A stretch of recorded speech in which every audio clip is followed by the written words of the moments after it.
Here's Sims. It's a good serve this from Southampton. They could finish the job here. It's Shane Long, and he has done it! Just a minute to play. That's stoppage time. Here's Letizia! Who better to say farewell than one of the finest players ever to wear the red and white?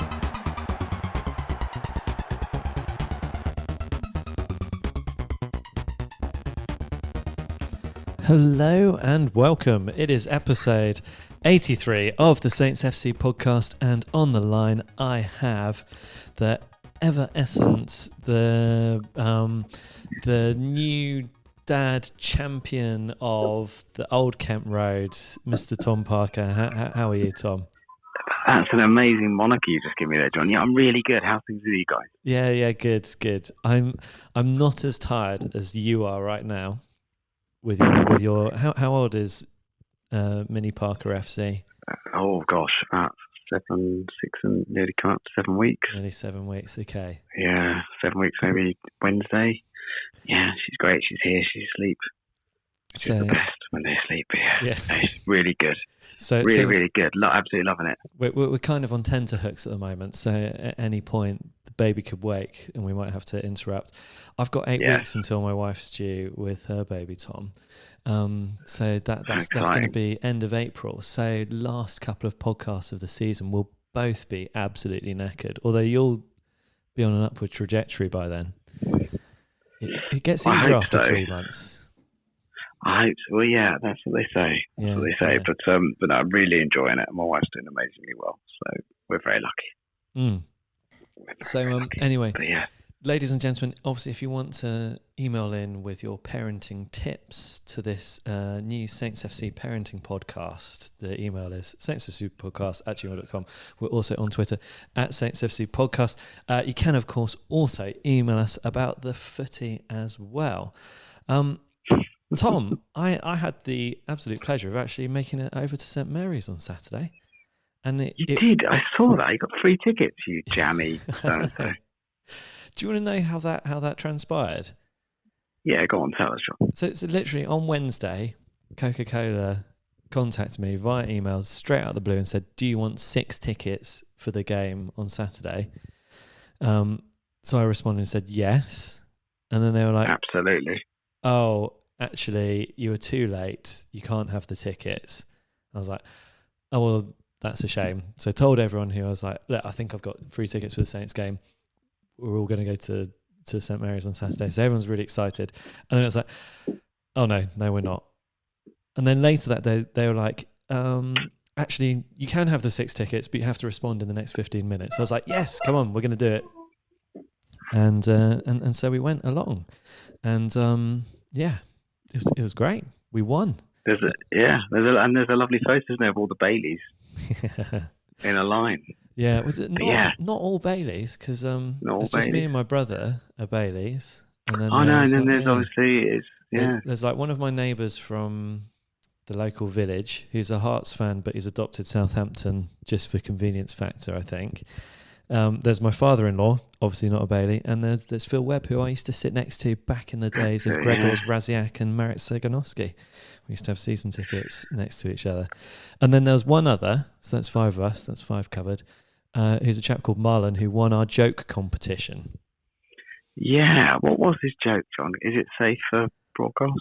It is safe for broadcast. Not all the jokes were safe for broadcast. No. I saw some fruity jokes. Yeah. Let's just say. Well, the purveyor of the worst joke actually contacted me privately to apologise. So, I think we can forgive him. I don't know if we can forgive him. No, you're still not forgiven, I'm afraid, for that joke. So, do you want to hear Marlon's joke? Yeah, go on. This literally it got him a ticket for Saints Villa. And it's not like the Edinburgh Festival Comedy Awards. This is just like a little bit of a joke. And the Lord said unto John, come forth, and you will receive eternal life. But John came 5th and won a voucher. That is good. That is kind of it's Edinburgh quite Festival good. Joke, sort of clever Yeah. Yeah, I like it. But, thingy Vine style joke, isn't it? Yeah, Tim Vine, yeah. Tim Vine, yeah. Yeah, I like it, John. I like it. Okay.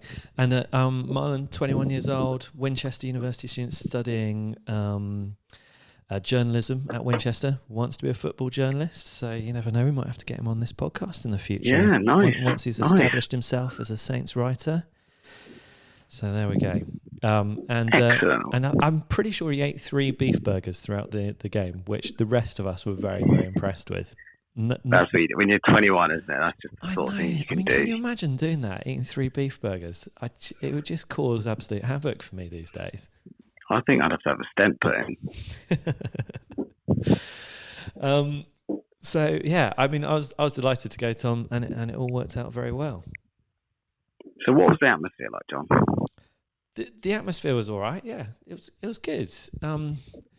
It was the first time I've been in the Itchen South, which is where the tickets were. So that's not a part of the ground which is particularly renowned for people standing up, singing and cheering. So it was quite quiet where we were, but you could hear the Northern in good voice. You could hear the Itchen North in good voice. And the atmosphere from where we sat sounded good in the other parts of the stadium. But yeah, it wasn't exactly electric in the Itchen South. But it was very positive. Apart from there was a small group behind us who didn't seem to like Musa Djenepo, despite the fact, I don't know, I think we can credit quite a lot of this this win towards him, really. Yeah, definitely. Yeah. But to be honest, I think the main talking point at the start was Will Smallbone getting the nod to start in to start in the centre of midfield. And James Ward-Prowse being deployed to stop Jack Grealish, which he did very, very effectively as well.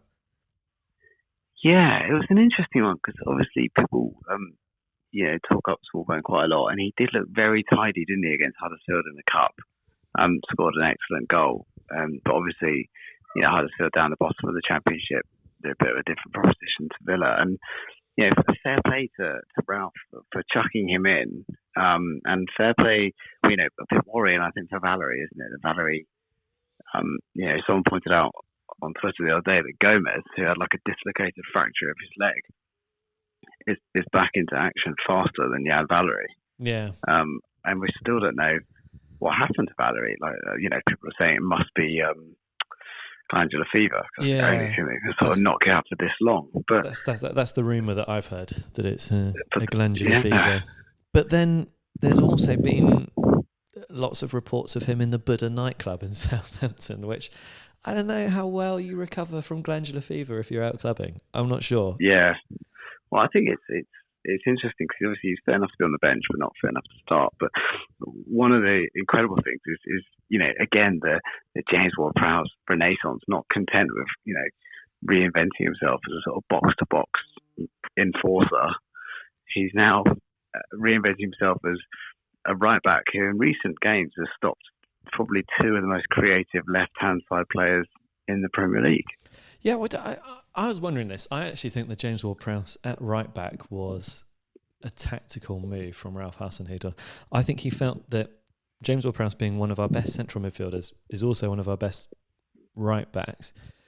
But I think if you give James Ward-Prowse a specific job to do, he will do it. He's that kind of player. He's not going to go AWOL. He's not going to go maverick. So, as we saw against Zaha, how effective he was at blocking Zaha. I think Ralph saw what he did against Zaha and thought, you know what, Villa's only real threat is Jack Grealish. So if we put James Ward-Prowse against him, he can do the same job he did against Zaha. Do I want to bring in Jan Valerie back into the side and put him up against Jack Grealish? Probably not. I mean, that's my theory. It'd be interesting in the game against West Ham if James Ward-Prowse goes back into midfield and Valerie goes back into the side. Well, I guess that would kind of answer that, or confirm or deny that hypothesis. Yeah, I mean, I think it is interesting, obviously, because with Ward-Prowse at right back, you still get his set pieces, so you're not losing that. But he is an incredibly, like you say, he's an incredibly disciplined player, isn't he? And one of the great things, the game on Saturday, and I don't know how obvious it was when you were there, John, but was the incredible Southampton's tactical fouls on Grealish. Whenever he, I think I can't remember saying, but someone was saying it might have been actually Duncan Alexander saying that Grealish is a player that sort of covered more ground with the ball than any other player in the Premier League. Yeah. And you could see Saints' tactics were to stop him doing that whilst ensuring Nottingham didn't receive a booking. So I think, on like 2 or 3 occasions you saw Grealish get kind of flattened, maybe 10, 15 yards from his own penalty area just as he's about to spring away with the ball. But, fair play to Ward-Prowse doing a great job. And, I wasn't at the game, John, but Will Smallbone looked like a very tidy, very clever, efficient footballer. You know what? So I've seen Will Smallbone in 2 games now, against Huddersfield and against Aston Villa. Both I was in the stadium for it. So he's delivered me 2 wins, 2 rare wins for me after having gone 15 games without seeing a win before that Huddersfield one. And in both games, he was very tidy. I'd actually say that on Saturday, he looked a little bit more assured.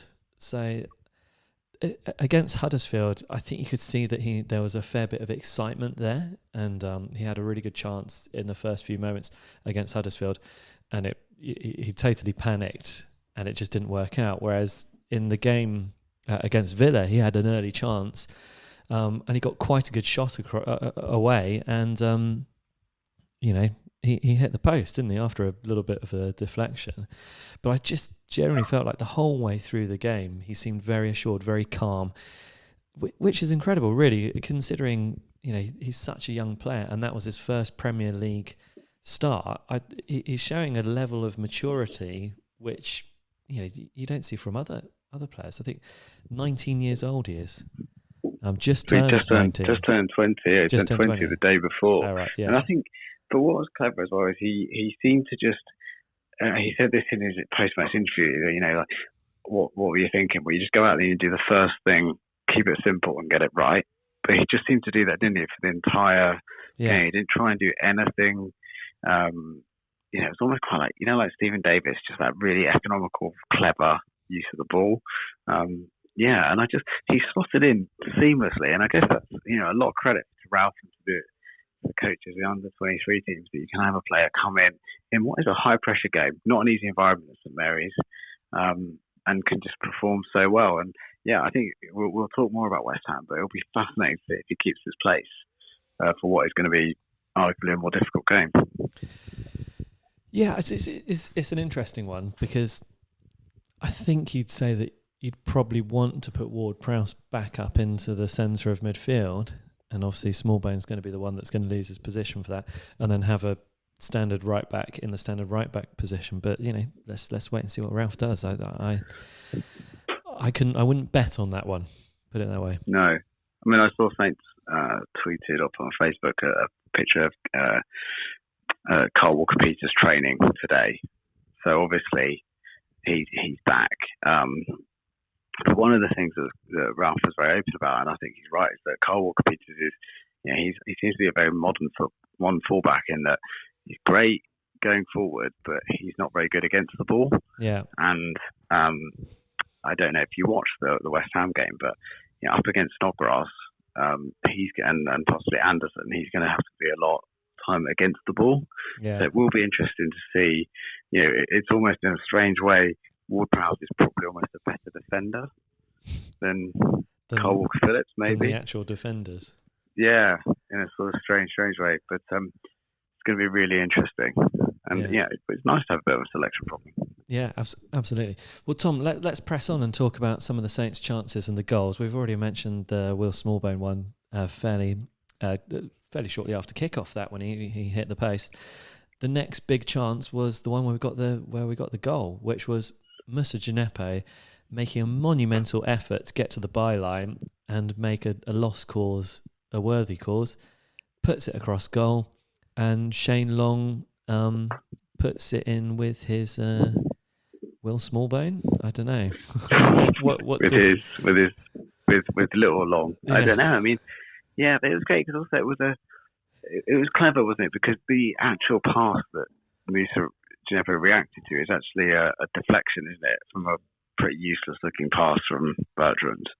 And I think it showed, didn't it? It was clear from the kickoff that Saints wanted that game more than Villa, and that sort of sprint Musa against the fullback of Villa showed everything, didn't it, in terms of the desire and the commitment. And then then you've got Shane Long, a player who never gives up and who is also at 33 now clever enough not to handle that opportunity. And I think it said a lot about the sort of tenacity and the work rate and the commitment of those players compared to their sort of to the defensive counterparts of Villa. You know what? You've just said Shane Long's 33 years old. That blows my mind. That man works his socks off, doesn't he? He is as fit as any of the nippers. And he's amazing. He's a specimen. I mean, by all accounts, he's going to get a new contract, which you'd argue is well deserved. And what you read about Shane Long is that not only is he an example on the pitch, but off the pitch to young players in terms of how he carries himself, how committed he is to the club, in terms of his family, in terms of how fit he keeps himself. There's a lot there to think. There's a lot to be proud of there. And I think also, people will moan about Shane Long. Yeah, he's only got 3 goals this season. He's only got 2 in the Premier League. But think about all the chances he creates. There's a reason why every striker we've had has loved playing with Shane Long. Mm. Why Danny? I bet if you asked Danny Ings in an unguarded moment, he said, "Who would you rather play up front with?" He would say Shane Long. Well, he does all the hard work. It's also the way that opposition players talk about him. They talk about him like he's a nightmare, like he's the most horrible player to play against. Otamendi? Yeah. He was the worst player played against in the Premier League. Otamendi's won 2 Premier League titles. Shane Long he's quite a streaky player as well, so you never know, he might be coming into a patch of goals. But the games we've got coming up now, we've got a really good run of games. If you're a centre back at West Ham, if you're a centre back for Norwich, the last person you probably want to play up against is Shane Long. It was a good goal, and then it was a sort of a silly goal, but fair play to Musa, and also clever the outside of the boot. Yeah, it took everyone by surprise. It reminds me of a goal a few years ago that I think Shane Long scored against Man City. I don't know if you remember this. It was like a long ball over the top, and Tadic clipped it back from the goal line. Do you remember this? It is ringing a bell. Was that the one when we won like 3-1 or 4-1 or something? Yeah. And Shane Long just sort of reacted faster than anyone else. It was a very similar kind of goal. Yeah. And I think Shane Long is, dare I say it, he's looking to kind of, if he starts banging in the goals, then I think we'll be talking of Shane Long's season in the sort of same breath as the 2015-16 season when he did get 10 goals in the Premier League. I don't anticipate he's going to get 10 goals this season because he's so far off it at the moment. But he's working really hard, creating loads of chances. And the sort of football that we're playing is exciting and pragmatic and, is generating results, which is kind of like back in the 2015-16 last season with Ronald Koeman. That's quite a lot of Shane Long love. So let's move on a little bit. At 1-0, we then get another chance. Ings gets through with a 1-on-1. Pepe Reina makes a rather good save. And then a few moments later, we keep the ball alive, and Gineppo is presented with a wonderful chance from the edge of the area and puts it into, well, I was going to say row Z, but in St Mary's, the rows go even beyond Z, so it's probably more like row... Like ZZ. Yeah. It was an appalling shot, but quite a promising passage of play for Southampton. And I think this is the frustrating thing with watching Southampton. So you watch this and you just think, are we going to be getting to the point where we're going to rue these wasted chances? Because Gineppo had another 1-on-1 a few moments after that, which was created by a lovely touch from Ings. But you're suddenly thinking, well, hang on, that's 3 really good chances. We should be 2-0 up. It should be 2-3-0 up at half time. Yeah. The Musa one, the first one, is quite hard, but at the end of the day, a player of his skill should be able to hit that ball from the penalty spot unmarked. Yeah. On the half volley, or you could have controlled it for Smallbone who was there waiting as well. I mean, yeah, it seems to be one of those days. I mean, even Danny Ings' chance for 1-on-1, watching it back, he takes an extra millisecond, doesn't he, to adjust and hit it on his right foot, I think, rather than his left. Yeah. Or vice versa. And that's kind of what gives Pepe Reina the chance to close the space. It's interesting with Ings. He scored 1 goal in the last 5 Premier League games. He is on a bit of a dry patch for Danny Ings, isn't he? Yeah. I mean, we can count the Spurs games, so he's got 2 in 6. And even if, he carries on that ratio of 1 goal every 3 games, he'll still end the season with 19 Premier League goals, which would be incredible. But yeah, I mean, it just took a little bit too long, and then Musa didn't quite have the confidence, did he, with his with the brilliant bit of skill set from Danny Ings. And I mean, I don't know what it was like when you were there, John, but it just seemed to have sort of like, God, we're going to concede, aren't we, from a corner, and then we're going to draw this game 1-1. Yeah, well, I mean, we'll get into the second half and we'll talk about the corner that I was most worried about. I suppose the second half, it felt like it kind of continued in a similar sort of vein as the first half, but I don't know. The chances seemed less clear cut, I think. In that time, I don't know what you felt like. Kind of like it almost felt a little bit like we were starting to take the foot off the gas a bit. And we had a Jack Stevens chance, which wasn't too bad. I think Armstrong kind of rounded Pepe Reina, but put it into the side netting from a really tight angle. And there was the really nice kind of bit of work where Højbjerg got to volley it, and you just thought, well, if that's anyone other than Højbjerg volleying it, this could be a wonderful top corner sort of blasted finish, but he kind of put it too close to Reina. And he hasn't scored, has he, this season yet? Has Højbjerg not scored this season? No, you're right. No. Actually. Yeah. He's probably due a thunder bastard, isn't he? He is, yeah. I mean, I'll take it on Saturday if he delivers one. But that chance there was a kind of, he probably should have chested it down, shouldn't he? Yeah. He almost had probably too much time.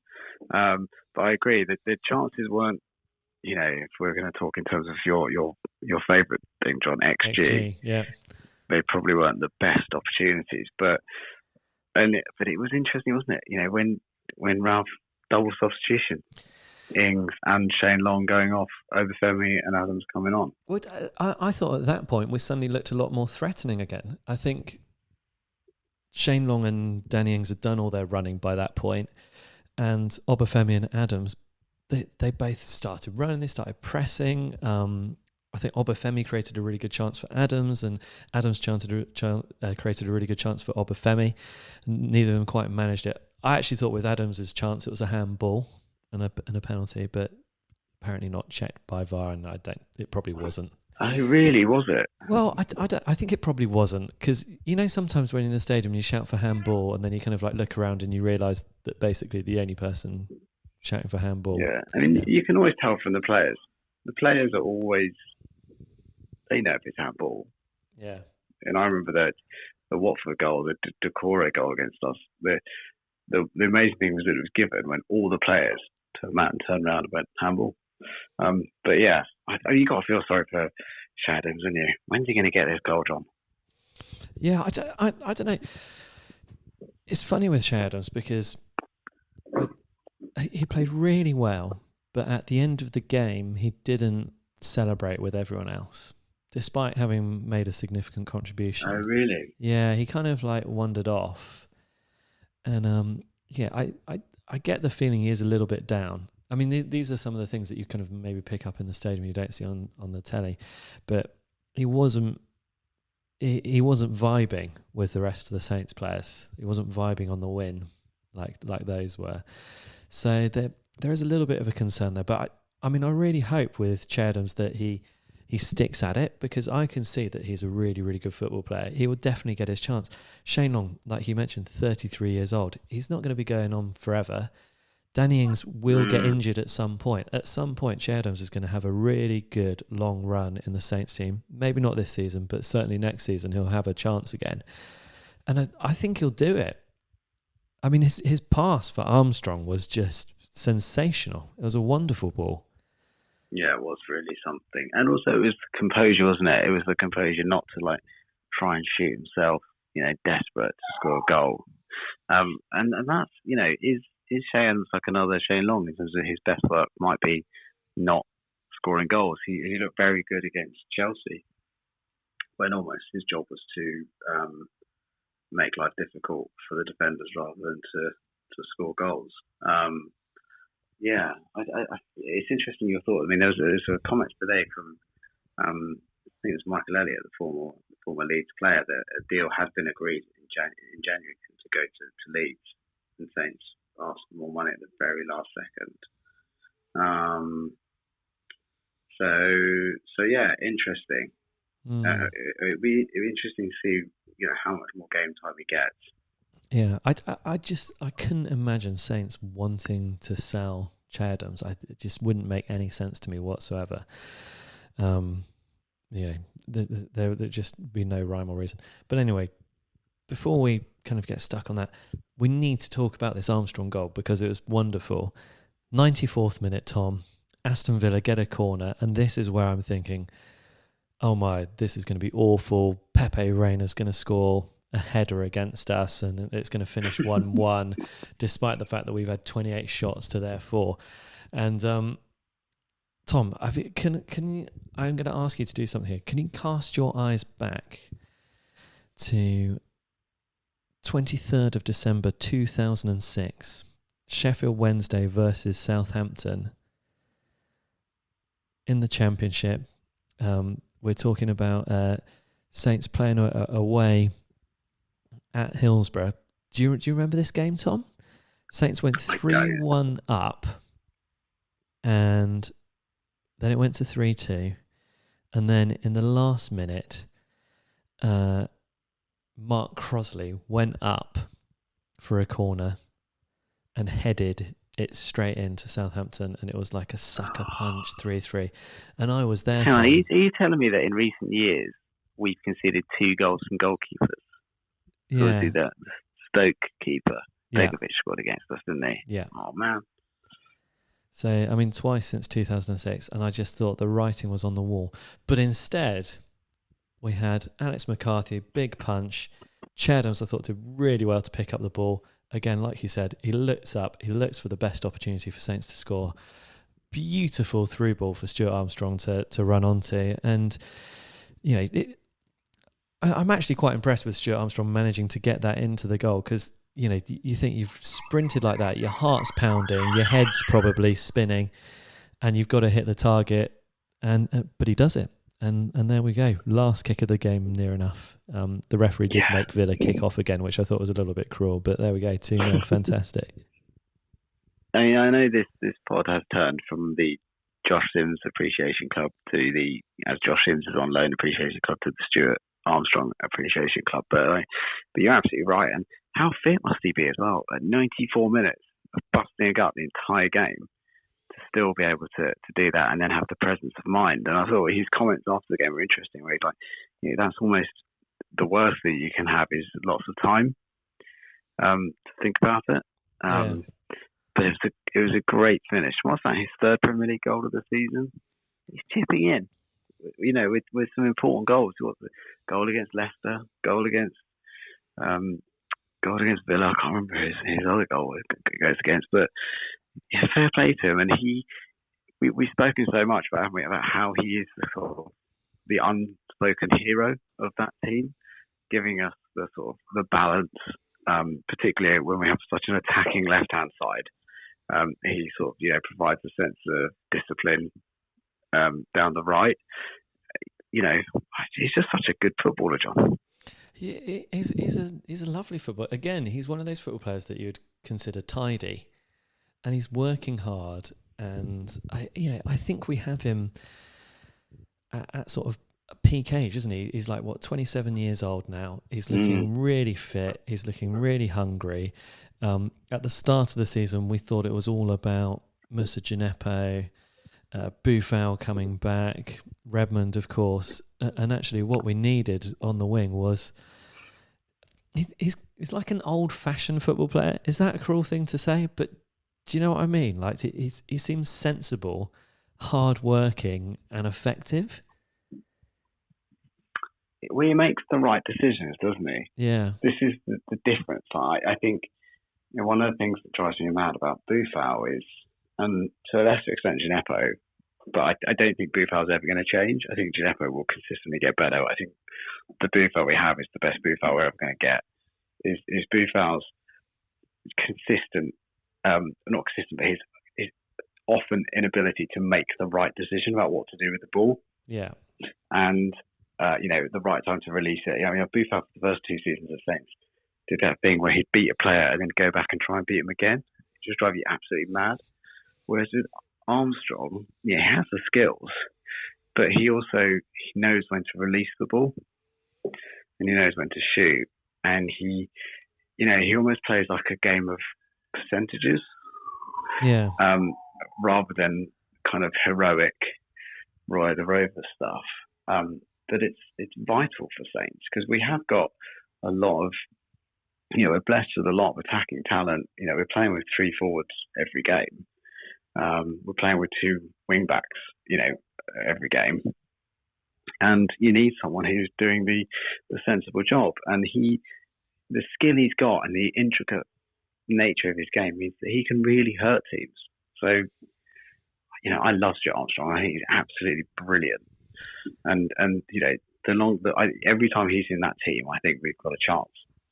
Do you know what I think like Stuart Armstrong is? He's like a box-to-box mid, and this is one of the really intriguing things that I think about Ralph Hasenhüttl's style, because you got the 4 at the back, like you would have in a standard 4-2-2, but with the fullbacks kind of bombing forward a bit into a more sort of wing-backy kind of vibes. Then you have your 2 centre mids, which on Saturday was Smallbone and Højbjerg. And then you have Gineppo and Armstrong. And the thing with Armstrong is to me, he feels like a player who'd have in the centre mid and doing the box-to-box stuff. Do you know, kind of like Stephen Davis? You play him through the middle. He goes from the edge of the area to the edge of the other area. He's attacking, but he's also defensive. He's hard-working. But you have that on the right wing instead. And you're right, it kind of gives that balance because Gineppo is naturally much more attacking. So then you almost have like Gineppo. What I'm doing here, listener, as well, I'm kind of got my hands and I'm doing all the movements on the table in front of me, which none of you can see. But in my head, I think kind of Gineppo kind of goes further forward and Stuart Armstrong is kind of like coming in and a little bit further back. And it kind of adds that balance, and he's also offering a lot more protection to the right back as well, and it just works really well. In my head, he should be in the centre of midfield doing the box to box stuff, but it just works really, really well on the right of mid, and he keeps on coming in as well. So, yeah, I mean, we might have to rename this podcast the Stuart Armstrong Appreciation Podcast. Tom, it's starting to get that way. I love him, but yeah, and also he gives. I think one of the things we spoke about in the past, John, was trying to shoehorn Gineppo into the team. We're playing with Bredman, Long and Ings up front and then trying to put Gineppo into that Stuart Armstrong position, and it just doesn't work for Saints. He doesn't have the discipline, he doesn't have the tracking back, and instead by finding a natural home for Gineppo, which is up front on the wing, it enables Armstrong to play a more natural game. It probably enables like Smallbone to play a more comfortable game. It gives more powers, more protection than a Gineppo would. It just kind of makes much more sense on a number of levels. So there we go. We very much approve. Are we done with the Saints Villa game? Yeah, I think so. I think so, John. Okay. Yeah. So has Pepe Reina made it back to his goal yet? No, he's still running, mate. Well, I say running. He's still making his way back. So let's get on to kind of where that leaves us. So we're now 12th in the table, Tom, 34 points. If the UEFA uphold this ban on Manchester City from the Champions League, which means that 5th place is Champions League, let's face it, having watched Villa yesterday, that would mean Man City are going to beat them in the League Cup, but that means that kind of Europa League position, also they can't get. That's kind of comes down the table as well. So what happens here, John? Is this 7th? Is Europa League now? I think 7th, maybe even 8th might be Europa League qualification. Because how many? Hang on, if Man City, we get 4 Champions League and we get 3 Europa League. Is it 2? No, it's 3. It's 2, isn't it? No, it's 3. I'm sure it's 3. Who's in the Europa League this season? Maybe it's 2. Oh, this is basic stuff. Anyway, yeah, I mean 7th is definitely going to get you Europa League, football. Isn't it? Yeah. So, do you want to know how many points we are from 7th, Tom? Are we 6 points, John? We're 6 points. And we're only 7 points from 5th, which is going to be Champions League football. So we've got 11 games left. And John, who are our next 4 or 5 games? Okay. So we have... This is where it gets a bit sexy, isn't it? Because you look at our games and you think... Because didn't you? Who did you have on the pod? Was it Carl Anker who said weeks ago? Yeah. Statistically, Southampton have had the hardest season of anyone so far, or something like that. Which means that the best is to come, in theory. Yeah. So that was Carl, wasn't it? I think it was Carl. Yeah. So we've got West Ham United away. Are you heading to that one, Tom? You know what? I could do. If anyone has a ticket, or if anyone knows of a ticket, I could get away for that one. It's not far from where I live, John. Okay, this is an appeal to Saints FC podcast listeners. Can you help? If anyone wants a small bearded accompaniment on Saturday afternoon, let me know. But yeah, I would love to go. But then I say I would love to go. I think I've been to West Ham the last 3 seasons, or certainly the last 2. And they've been 2 of the most dispiriting experiences of my Southampton supporting life. So maybe I should stay away. I'm not sure. We then have Saints versus Newcastle. I'm going to that. Yeah. We've got game, post-kid. Away to Norwich. And then home to Arsenal, who are better now, but I still think we can beat them. Arsenal are better, but I watched the Everton game and they're weird. What they've got is they've just got brilliant forwards. They're terrible at the back. Yeah, and then we have Watford away, and then there's kind of a harder run: Man City, Everton, Man United, before we finish with Brighton and Bournemouth and Sheffield United. So that's our remaining fixtures, and I think what we need was, I mean, it's amazing. Are we safe now, Tom? I think one more win. You'd think one more win. I mean, the Norwich look pretty down, don't they now? Villa, if Saturday's only to go by look, they're in big trouble. Obviously, the absolute dream is for West Ham to go down. That's my teenage wet dream. Say, if I'm going to give you, I don't think I'm going to allow Newcastle. They're on 31 points. And I just think they're going to get enough points. But from Brighton, Bournemouth, Villa, West Ham, Watford, Norwich, what would be a dream 3 to go down? Well, you know what? I don't bear any ill will to any of those clubs apart from West Ham. I mean, and that's not. I'm not like, I don't really dislike other clubs. I have weird grudges. But apart from West Ham, just because it's, I remember going to Upton Park as a kid. It was a disgusting place to go then. Sorry, West Ham fans, but you're not often represented by the nicest bunch. The owners are awful. The stadium they're in is terrible. And they're kind of just a poster child, aren't they, for excess and everything kind of bad about recruitment of players, aren't they? They're just kind of, it's just something really off with West Ham. So I don't bear any ill will. And part of me, I know that they're in theory a local rival, but the Bournemouth story of staying in the Premier League on a gate receipts of 12,000, and with elements of the team that came from League One, with a manager that bleeds Bournemouth. There's a lot to admire there. Graham Potter seems to be a good young manager. I don't know. What about if West Ham just go down 3 times? Because that's doable. But who I think it's going to be, I think Norwich probably. You might think that by the time Saints 2 more games come round. By the time Saints go to Norwich could almost be down. I think it'll actually be Norwich, Villa, West Ham. Yeah, I was going to say those 3 as well. Is Villa second bottom? Have I got that right? No, Villa are 17th. They're on 25 points. Watford and West Ham are joint second bottom on 24. Yeah, I think Watford will get out of it. I think Watford will get out of it. Yeah, I think Nigel Pearson's a pretty good manager. Also, Tom, so let's stop worrying about relegation because there's 3 places for the Europa League. I think we can do this. I mean, this sounds insane. And it does rely on lots of other teams to form completely, like Wolves and Sheffield United, completely collapsing. But I don't know. Is it too much to think, John, of this run of games which you just said, which is what Villa, West Ham, Newcastle, Arsenal, Norwich, got that in the wrong order, and Watford. Is it too wrong to think of 6 games, 5? That's 5 wins. More, yeah. Is 5 wins beyond the realm of possibility? I mean, you have to look. My main worry is, Tom, that we'll get to 40 points and then we'll clock off, like we did last time round. Yeah. Yeah. Well, I don't know, because I think the prize is bigger here, isn't it? I mean, financially, is it got £1.9 million for every place in the Premier League? And I think, I do think that we're in a pretty advantageous position. We've got a decent run of games coming up.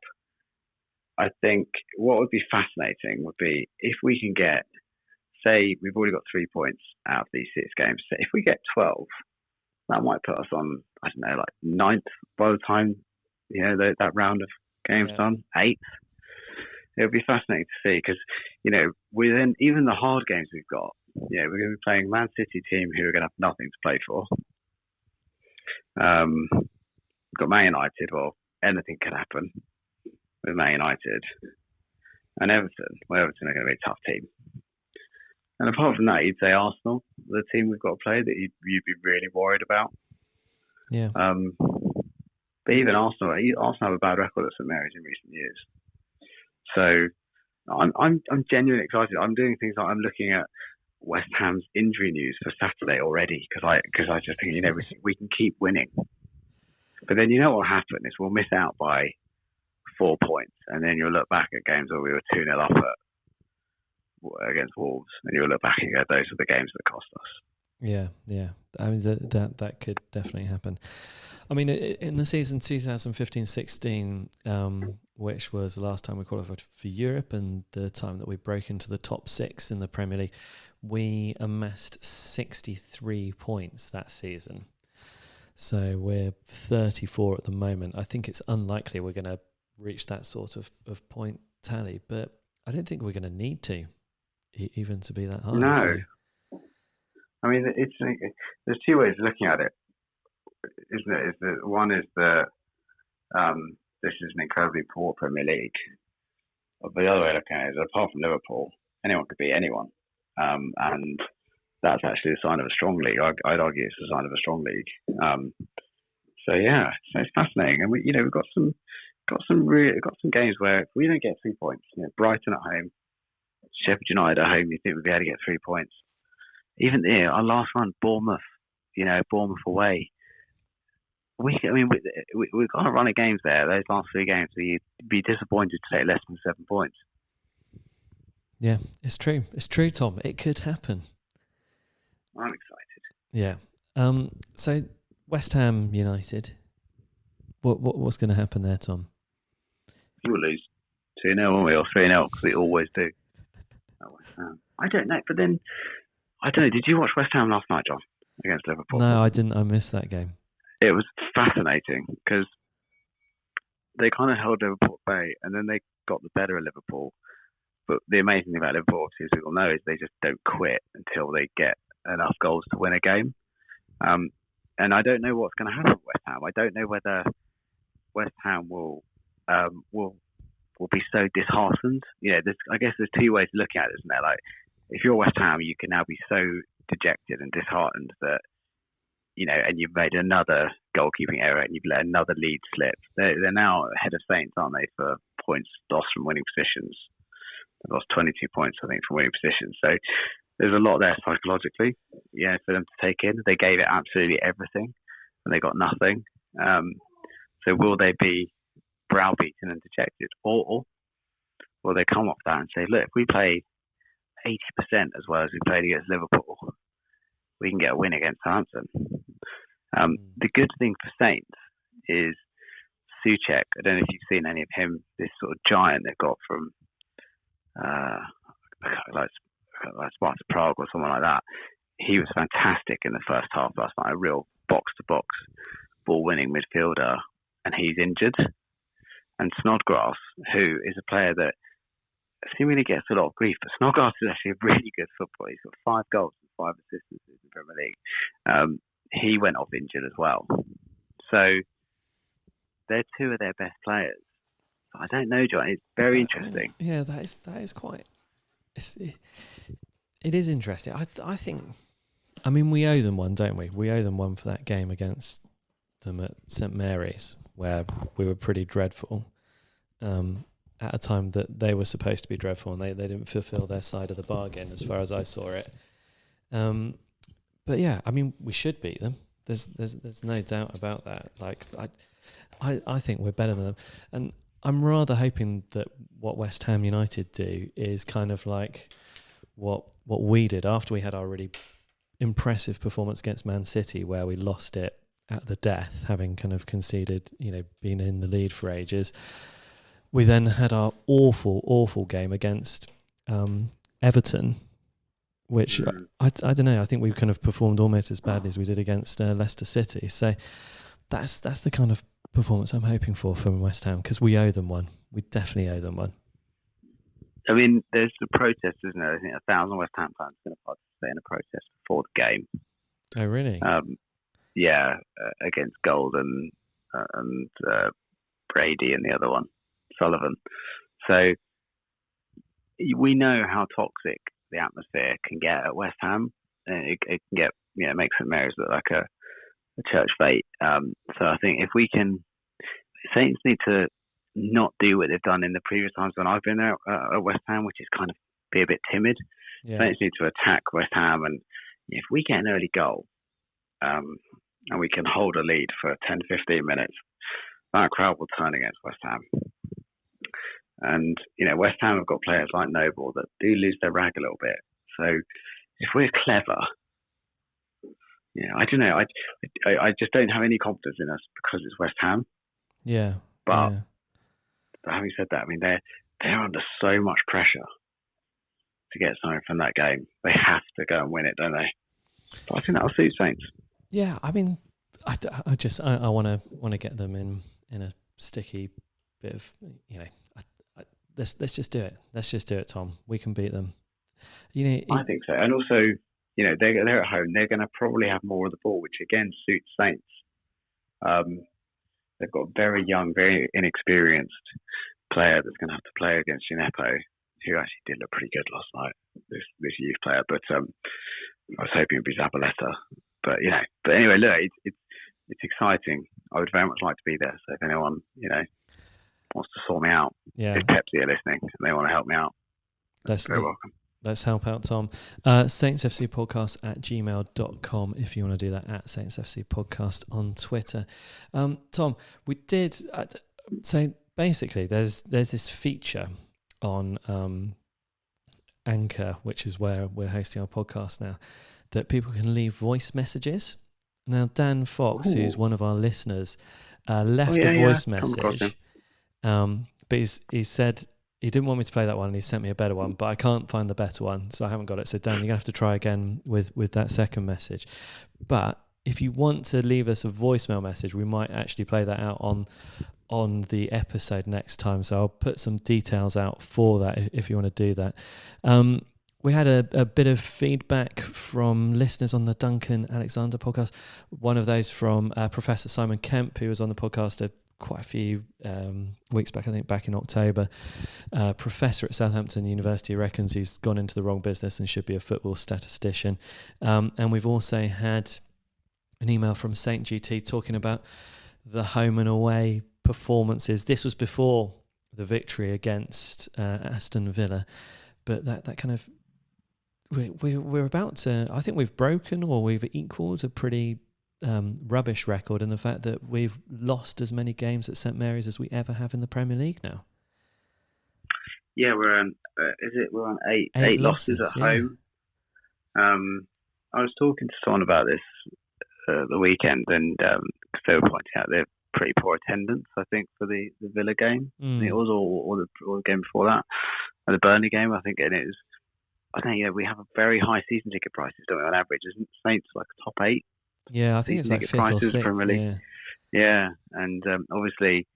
What was Saturday? Saturday, our 4th win at home of the season. We've drawn 2, lost 8. It's a pretty terrible run, and you can understand the antipathy because this is not a this season thing, is it, John? I mean, our bad home record goes back to Pellegrino? Yeah, absolutely.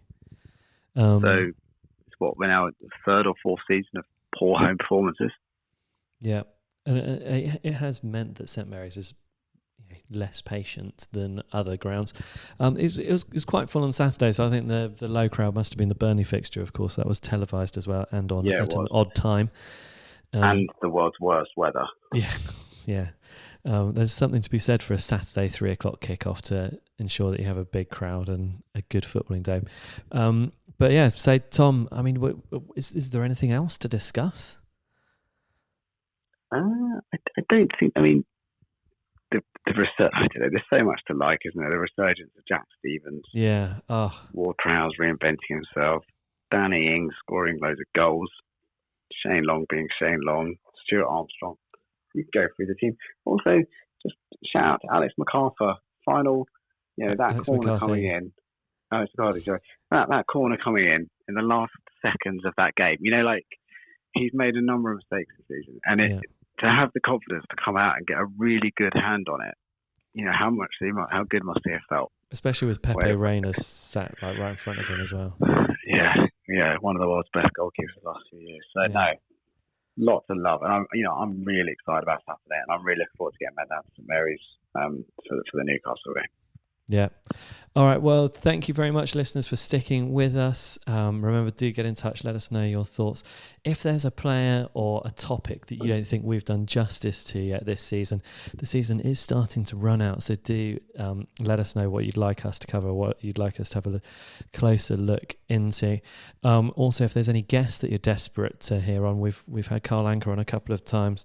We've had Duncan Alexander, but if there's someone else that you really desperately want me to try and get hold of, just let me know, saintsfcpodcast@gmail.com. I'm happy to leave it here, Tom, and let you get back to your fathering duties. Brilliant. She's still asleep. This is a doddle, this business, I say. All right. Well, goodbye, listeners. Take care, everyone.